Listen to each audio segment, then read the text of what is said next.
Yang pertama berhubungan dengan Asyura, di mana kita disunahkan berpuasa pada tanggal 9 yaitu hari ini dan esok tanggal 10. Kesunahan tersebut untuk orang yang tidak punya hutang puasa Ramadan.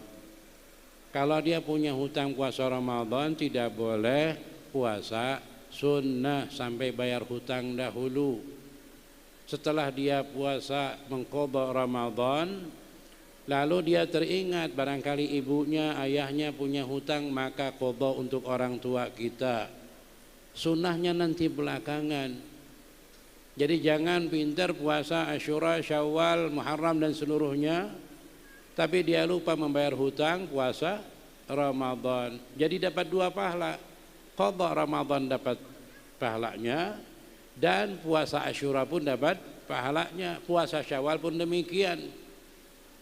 Kalau sudah selesai puasa kita tidak punya hutang, bayarkan hutang orang tua kita, ibu bapak. Selesai ibu bapak kita, kakek nenek kita, itu hal yang mereka perlukan. Jadi kalau puasa sunnah itu kebaikan untuk diri kita, tapi ketika kita hadiahkan untuk orang tua, maka namanya kebaikan yang mutaaddi. Untuk orang tua kita dapat, untuk kita pun dapat. Itu satu hal. Yang keduanya, saya ingin bertanya kepada diri saya juga kepada saudara-saudara. Pertanyaan yang aneh kadang, tapi itu pertanyaan yang harus dipertanyakan. Apakah kita sudah mengenal ibu bapak kita? Tentu mengenal. Jawabannya semua mengatakan apa? Tentu mengenal. Betul kita mengenal orang tua? Sebetulnya tidak atau belum. Belum mengenal ibu kita, belum mengenal ayah kita. Karena kalau sudah mengenal pasti cintanya sangat sekali. Akan besar sekali cinta kita kepada ibu bapak kita. Kita hanya mengenal kapan dilahirkan, tanggal ini, di mana, di kota ini, umurnya berapa ini, saudaranya berapa, hanya itu.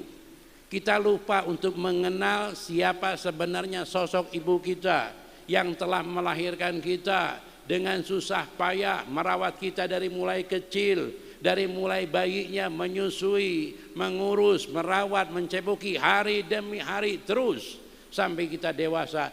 Mereka adalah ibu kita, adalah malaikat kita, atau dengan kata lain cerminan Rabbul Alamin, cerminan. Hanya saja Allah tidak nampak.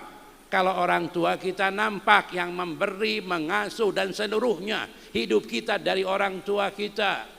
Makanya Allah Subhanahu wa taala selalu menyatakan anishkur li wali walidaik, selalu digabungkan. Wa qadara rabbuka alla ta'budu illa iyyah wa bil walidaini ihsana. Kenali ibu kita dengan baik. Kenali ayah kita dengan baik. Habib Abdullah bin Muhsin Al-Attas radhiyallahu anhu mengatakan, banyak muslim yang keluar dari thariqah ahli sunnah wal jamaah karena durhaka sama ibu bapaknya. Mendengar seorang ustadz mengatakan, kamu ini syirik, bapak kamu itu syirik, bapak kamu itu kafir, murtad. Dia percaya kepada ustadz itu dan tidak percaya kepada guru bapak ibunya. Langsung pulang ke rumah bapak ibunya, ibu ternyata ibu ini syirik. Bapak ternyata bapak itu kafir karena menyembah kuburan, minta-minta kuburan. Orang yang tidak memberikan ruang kepada ibu bapaknya untuk menjawab, untuk berdalih, berdiskusi, langsung menuduh kita atau mereka sebagai penyembah kuburan. Kenali ibu bapak kita.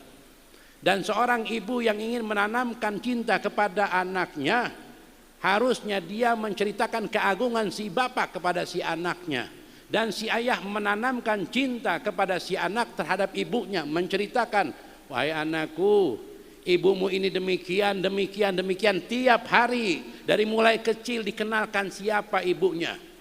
Doktrin itu masuk dalam benak si anak, bahwa ibunya adalah malaikat dia yang memberikan semuanya.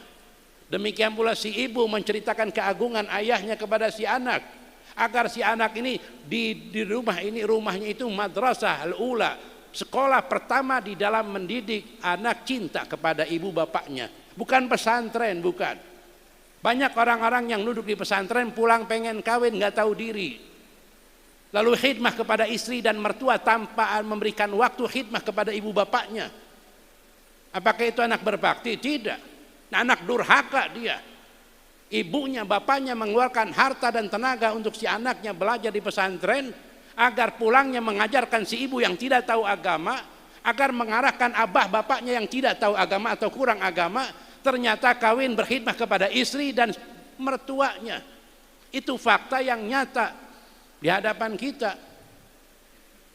Ikhwani rahimakumullah, kenali siapa ibu kita, kenali ayah kita siapa. Dalam hadis, man ra'a ummahu birrahmah, atau kama qala Rasulullah sallallahu alaihi wasallam, fa ka'annama hajjah tammah.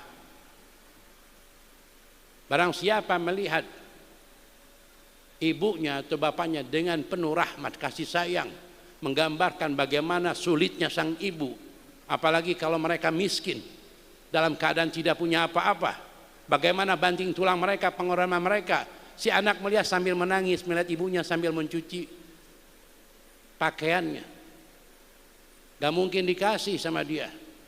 Sudah besar gak mungkin ibunya dikasih mencuci pakaiannya. Apalagi yang sudah kawin, numpang di rumah ibunya, gak tahu diri, makan, minum di situ.